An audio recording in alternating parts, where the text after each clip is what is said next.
এই তুমি খালি হাতে চলে আসলা কেন? তোমার ইফতারি আনতে বলছিলাম না? আমারে কখন ইফতারি আনতে বলছো? মেসেজ চেক করো। আমার শরীর ভালো না, ইফতারি বানাতে পারবো না, আসার সময় ইফতারি নিয়ে আইসো। আজকে আমি বাসায় চলে আইছি, কালকে আনবো।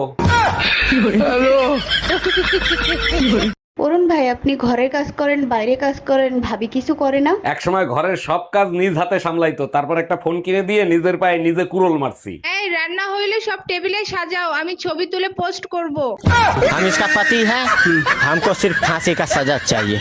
এই পাশের বাসার ভাবিরে দেখছো কি বিশ্রী ভাবে শাড়ি পরে? কোন ভাবি যারে সবাই এখন আন্টি বলে ডাকে? আরে হ্যাঁ, পেট বের করে শাড়ি পরছে, পেটের বিশ্রী কালো দাগ দেখা যায়। আরে বোকা, ওটা কালো দাগ না, ওটা হলো পেটের নিচে ট্যাটু আঁকানো। আজকে তোরে খাইছি, ওইটা তো তুই দেখলে কি করে? Bye bye Tata.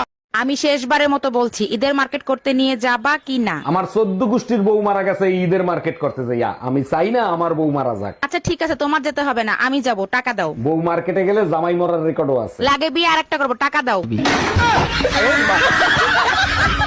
আজব ভালোবাসা, শাহজাহান মমতাজের জন্য তাজমহল বানাইছে, আর যারা তাজমহল বানাইছে তাদের হাত কাটে ফেলাইছে। বাদ দাও, আগের কালের ভালোবাসার ব্যাপারই আলাদা। আচ্ছা বলো, চা কিরকম হইছে? অমৃতর মতো হয়েছে। এই চা যদি মমতাজ বানাইতো না, শাহজাহান মমতাজের হাত কেটে ফেলাতো। আমার মতন বউ পাইছো, এটা তো তোমার 14 গোষ্ঠীর কপাল। আমার শ্বশুর শাশুড়ির কর্মফল হইলা তুমি, আর ভোগ করতেছি আমি। ঠিকই বলছো, আমি বাবা মায়ের রাজকুমারী। তোমারে বিয়ে করে জাহান্নাম বানাইছি আমি। তোমারে কি খালি খালি মারি?